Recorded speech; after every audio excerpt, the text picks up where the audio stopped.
Təəssüf ki, cəmiyyətdə psixoloqların sayı çoxalmayıbdır. Psixoloqlar necə çoxala bilər ki, yəni bir mütəxəssisin yetişməyinə illər lazımdır. Saxta dələduzlar çıxıbdır, hansı ki, özlərini psixoloq adlandırırlar. Görürsünüz ki, fırıldaqçılar, şarlatanlar, təlxəklər, əxlaqsızlar, görürsünüz ki, o ən qədim sənətin sahibləri, pozğun adamlar belə özlərini sosial şəbəkələrdə psixoloq kimi təqdim edirlər. Hətta bəzi kommersiya xarakterli verilişlərə pul verib mütəxəssis kimi çıxanlar da olubdur. Yəni bunları psixoloqlarla qarışdırmamalıyıq. Onlar özlərini psixoloq adlandırırlar, amma onların psixologiyaya heç bir aidiyyatı yoxdur. Və təəssüf ki, cəmiyyətimizdə məşhur psixoloq deyəndə adını cəmaatın tanıdığı insanların mən əminəm ki, bir 60%-i ümumiyyətlə psixologiyaya aid olmayan dələduz və şarlatanlar da özünü psixoloq adlandırır. Psixoterapevt adlandıranların isə 95%-i. Yəni, görürsünüzmü, nə qədər böyük əslində cinayət hadisəsidir bu.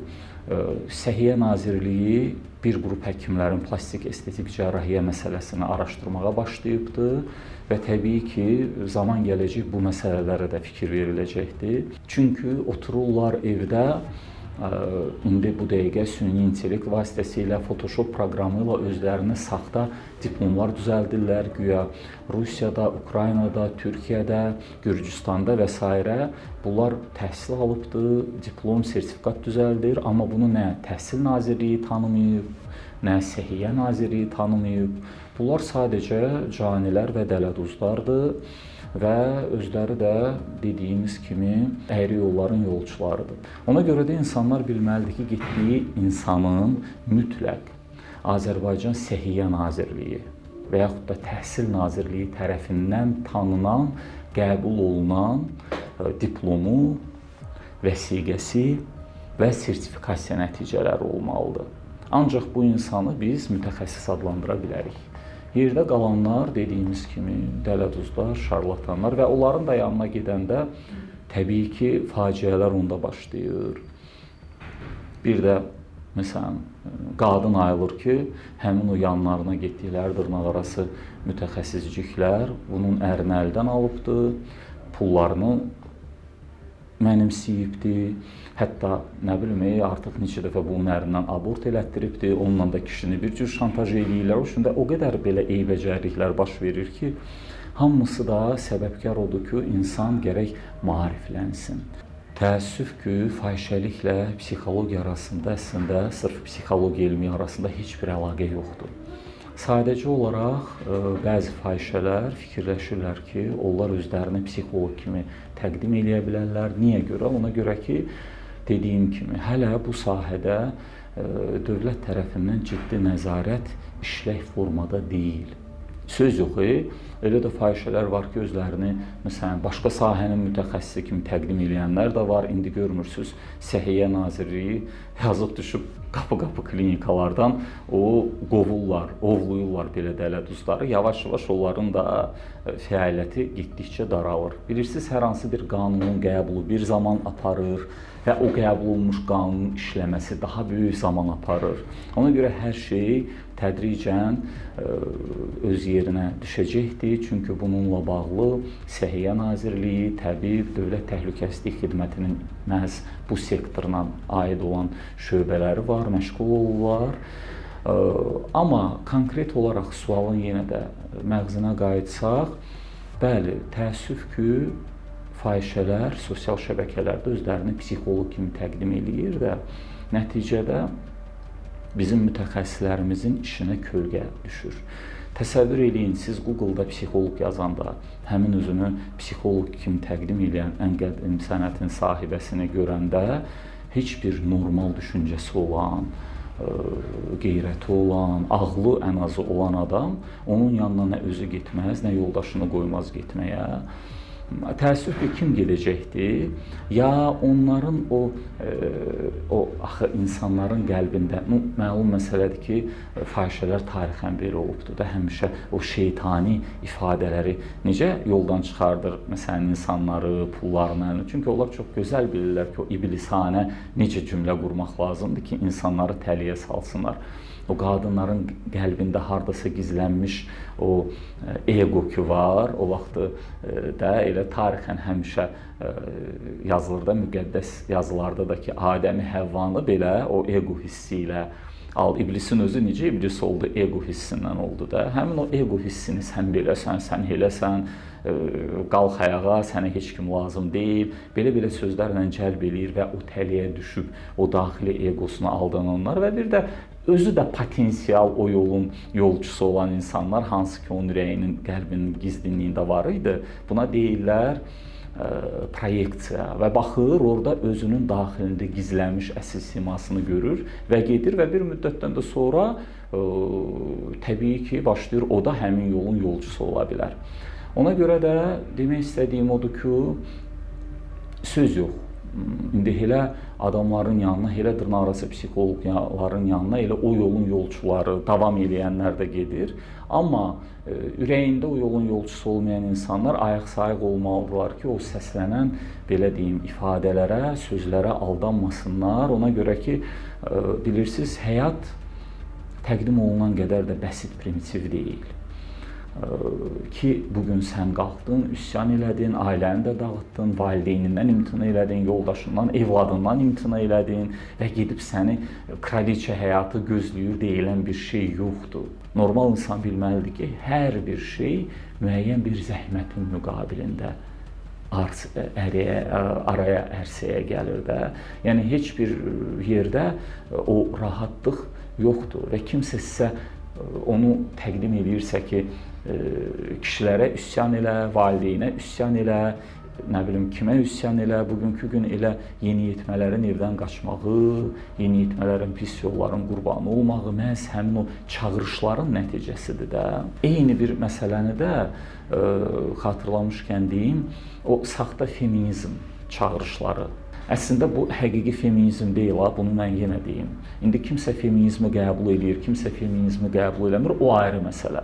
Amma əsl feminizm bu bəzi Azərbaycanda səslənən saxta yenə də o prostitusiyanın yolcusu olub özünü psixoloq kimi təqdim eləyənlər, həmçinin də özünü feminist kimi təqdim eləyənlər var. Yəni onların çağırışlarının heç əsl feminizmlə əlaqəsi yoxdur. Necə ki, onların özlərini psixoloq kimi təqdim eləməklərinin psixologiyaya aidiyyatı olmadığı kimi.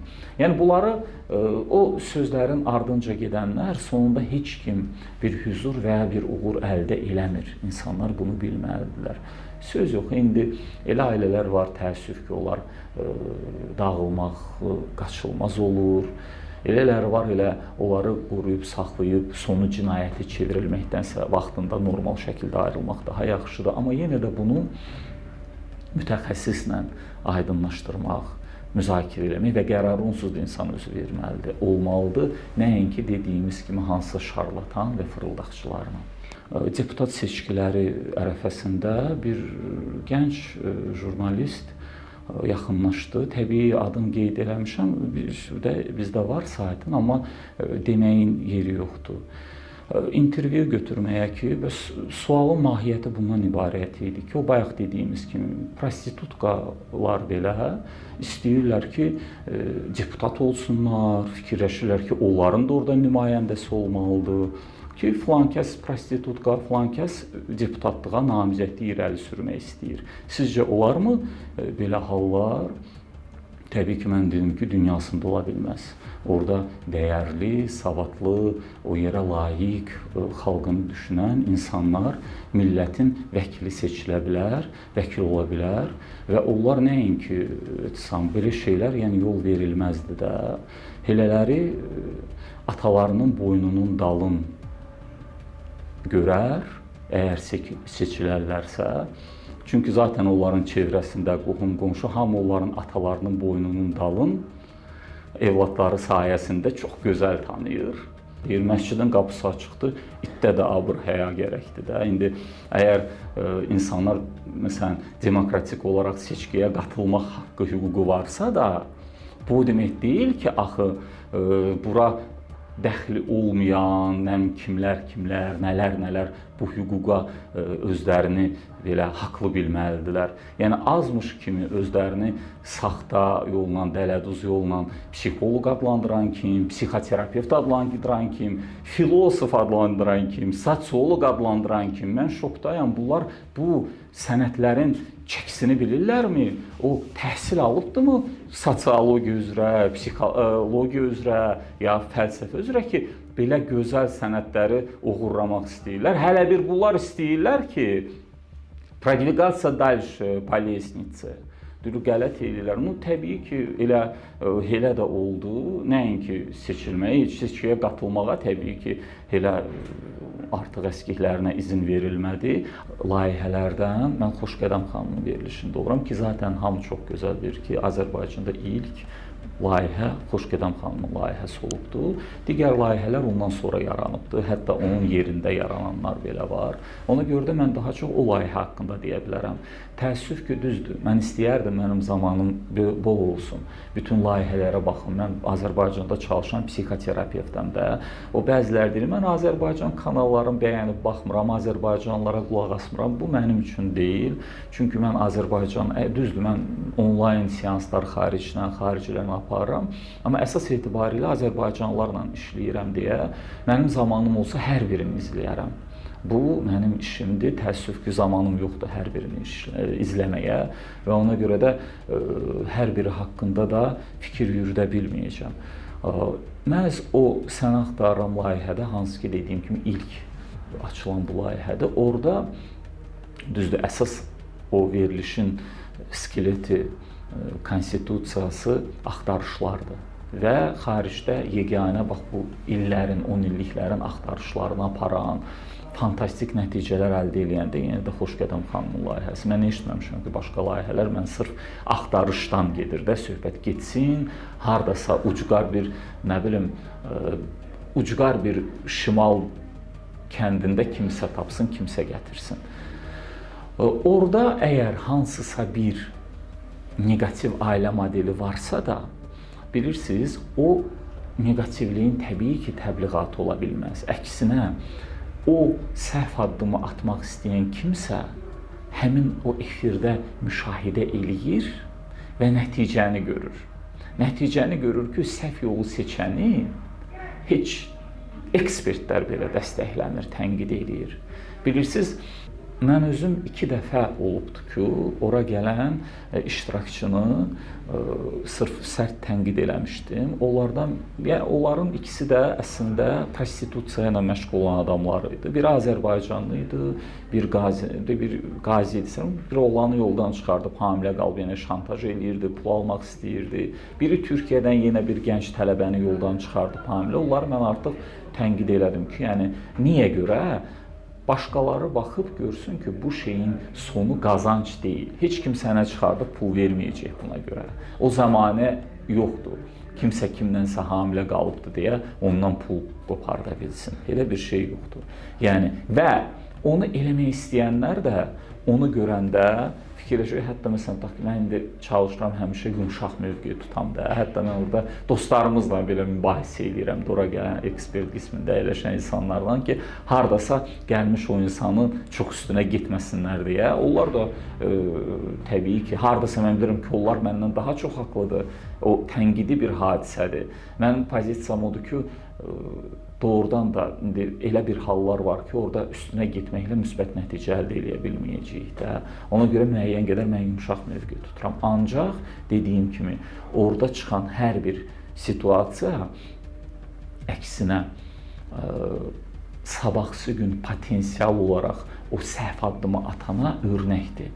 Çünki mənə nə təəccüblə gəlir? Məsələn, təbii o verilişdə çox böyük skandallar törədəcək hadisələr olur. Nə bilim, təhqirlərə qədər, savaşlara qədər, ora qonaq qismində gəlmiş insanlar, şikayətçilər, kömək üçün gələnlər, ekspertlər arasında belə. Ancaq onları Xoşqədəm xanım kəsir, efirə getmir. Mən də hətta bəzən gülüb deyirəm ki, cəmaət deyir reytinqdə, yəni siz bunu kəsməsəz bilirsiniz bu necə partlayış olar, kimdənsə kiminsə böyük bir davası. Onda məndə sual doğur ki, demək istəyən adam kəsər, efirə verməz də. Bəs məsələn, mən də görürəm ki, tutaq ki, hardasa bir savaş olubdur, kimsə kimdənsə saçıldı. Demək onu da kəsə bilərdilər. Amma kəsməyiblər. Əcəba niyə? Demək hədəflər biraz fərqlidir. Bir də ayrı məsələ ki, insanlar təəssüf ki, hələ sosial şəbəkələrdə baş verən prosesləri televiziya ilə, jurnalistika ilə qarışdırırlar. Yəni kimsə sosial şəbəkədə hoqqa verirsə, görürük də canlılar açanda nələr baş verir, nələr. Bu jurnalistlərin günahı deyil, bu televiziyanın günahı deyil. Bilirsiniz, təəssüf ki, dar çərçivədən yanaşmaq istəyən insanlar var da, nəyəsə bir negativ görəndə bunu ümumiləşdirək. Ümumiyyətlə, hamı pisdir. Yəni, bu olmaz. Təbii ki, ayırd eləməyi bacarmalıdırlar. Ümumiyyətlə, mən risk eləyərdim, ümumi deyəm ki, Azərbaycanlılar cəm şəklində xoşbəxt ola bilmir. Təbii ki, xoşbəxt olan insanlar da var. Amma tam xoşbəxt özünü hiss eləməyən insanlar da var. Ona görə ki, xoşbəxtlik bir subyektiv hissdir, duyğudur. Və o bir sıra şərtlərdən asılıdır ki, onlardan da bir hissəsi insanın münasibət sistemidir. Həyatına münasibət, yaşayışına münasibət və həmçinin mental dəyərlər. Mən düşünürəm ki, Azərbaycanın xoşbəxt ola bilməyən vətəndaşlarının xoşbəxt ola bilməməsinin bir səbəbi də odur ki, bizim cəmiyyət böyük kontrastlar cəmiyyətidir. Məsələn, Əfqanistanda aşağı-yuxarı hamı həyat tərzi bir-birinə bənzəyir, Norvegiyada bir-birinə bənzəyir, amma Azərbaycanda elə bilin ki, bir çox fərqli rənglərdən ibarət bir buketdir də, hər cür insan var. Hər cür yaşayan insan var, hər cür düşünən insan var və bu qarışıqlığın içərisində istiqamət tapmaq çətindir. Və bir də əksər insanlar keçmiş düşüncələrlə indiki düşüncələri düzgün kombinasiyasını qura bilmir. Bilmir ki, nəyi dəyişmək lazımdır, nəyi qoruyub saxlamaq lazımdır. Bunları da hamısının arxasında həyata doğru psixoloji, psixoterapevtik münasibətin olmamağı durur. Bu bir zəncirvari bir mexanizmdir. Təsəvvür edin ki, bir qadın daxilində gizli bir prostitutka gizlənibdir. Və müəyyən bir çərçivələr onu bunu ifadə etməyə, həyata keçirməyə mane olur. Sabahsı gün özünü psixoloq kimi təqdim edən başqa bir prostitutka, hansı ki, indi artıq bəziləri artıq sutenyorstva ilə məşğul, artıq o prostitusiya etapını keçib, artıq onun əlinin altında yetişdirdiyi neçə prostitutka vardı, artıq o biznesin müəyyən bir levelındadır da. Onun yanına gedir, danışır ki, bax belə. O da deyir ki, adətən nə deyir, əşi neynirsən o əri?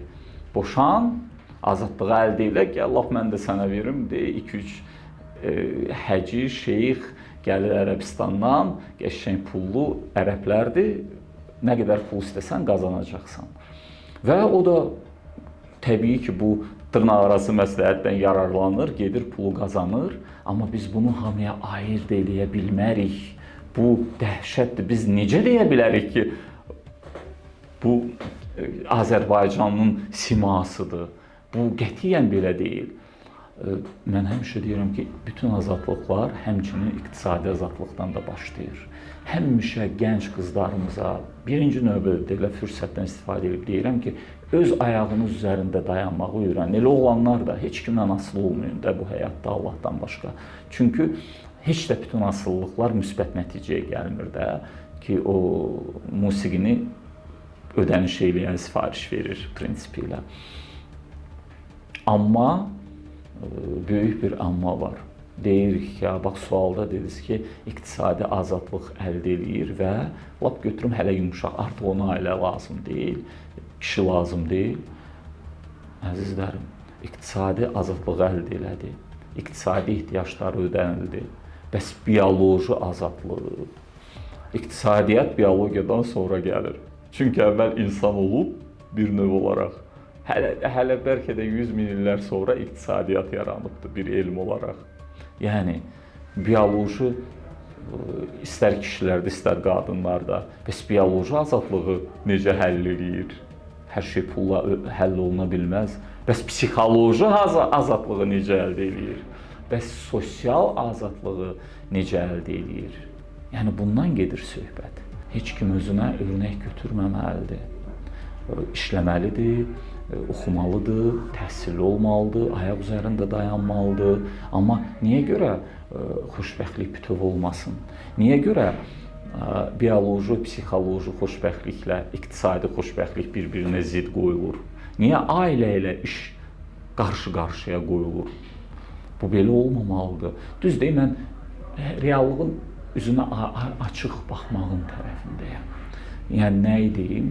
Məlum məsələdir ki, əgər bir xanım yüksək təhsili varsa, necə deyirlər, təhsilli xanımın böyütdüyü evladlar da daha güclü zəkaya malik olacaq. İşləyirsə, çalışırsa, evlad böyüdürsə, onun üçün o qədər də vaxt olmayacaq ki, günə 5 növ plov süzsün, nə bilim, bütün texniki xırda məsələləri özü eləsin. Təbii ki, bunun üçün hansısa xidmətlərə müraciət eləməlidir. Niyə də yox? Bütün həyatın komfortu biz insanlar üçün yaranmayıbdır. Onda paltarlayan maşını işlətməyək ki, nənələrimiz əllə yuyurdu. Onda onların da nənələri ümumiyyətlə gedib çayda buzlu suyun içində yuyurdu. O mazokizmdir. Mən həmişə nənələrimiz belə deyəndə adətən müsbət mənada ancaq müsbət psixoloji məqamlar, sosial məqamlar ola bilər. Amma sırf texniki məsələlər ki, yox bu belə olmasın, nənəmiz tutaq ki, lavaşı belə əziyyətlə közdə bişirirdi, sən də bunu bişirməlisən, onda sənin də nənən mamon tovlayırdı, git sən də mamon tovla gəl. Yəni burada məntiqlə yanaşmalıyıq ki, nəyi necə götürə bilərik. Yenə deyirəm, bax bayaq o əslində prostitusiya yolu ilə gedib. Düzdür, baxmayaraq ki, fahişə tam rəsmi, elmi, bədii, publisistik bir sözdür, ancaq onun təkrar hallanması belə görürsünüz çətindir də. Daha rahatdır onu başqa bir əcnəbi dildə deyəndə. Özünü psixoloq kimi təqdim eləyir, bəli, başqa cür təqdim eləyə bilər. Amma onların şüarlarına heç kim aldanmamalıdır ki, zaten ağıllı, sağlam, bütöv ailədən çıxan insanlar aldanmayacaq. Bu çox böyük faciəvi və böyük fəsadlara gətirən ideyadır ki, ailə qurmaq o tərs problemlərin həlli deyil. Ailə qurmaq nə narkomaniyanı müalicə eləmək deyil, ailə qurmaq nə psixozların müalicəsi deyil və yaxud da başqa problemlərin həlli deyil. Yəni buna diqqətli yanaşmaq lazımdır. Əksinə, o tərs problemlər ailə qurandan sonra daha böyük fəsada çevrilir. Çünki siz dediyiniz məsələyə biz tibbdə simbioz deyirik də, infantil insanlar hansı ki hələ psixoloji baxımdan yetkinləşmir. Mən ona görə deyirəm ki, evlilik yaşı bioloji yetkinlik yaşı ilə psixoloji yetkinlik yaşı uyğun deyil. İnsan psixoloji yetkin olmalıdır, sonra ailə qursun ki, oradakı məsuliyyəti də dərk eləsin, valideyn olmaq məsuliyyətini dərk eləsin. Uşaq dünyaya gətirib sonra pul axtarışına çıxırlar. Bu belə olmamalıdır. İnsan maddi təminatına güvənəndən sonra evlad dünyaya gətirməlidir. Yəni qonşudan gələn şamla işıqlı ev olmur bu mənada. Ona görə də bir sıra problemlər var idi ki, onlar da yavaş-yavaş görürsünüz. İndi qanun qəbulu görün, bu özü-özlüyündə bir böyük bir utanc hissidir ki, nəhayətdə məcbur olub dövlət qanun belə qəbul elədi ki, yaxın qohum nigahı evliliyi olmasın. Axı bu qanunla təmzinlənməməli idi.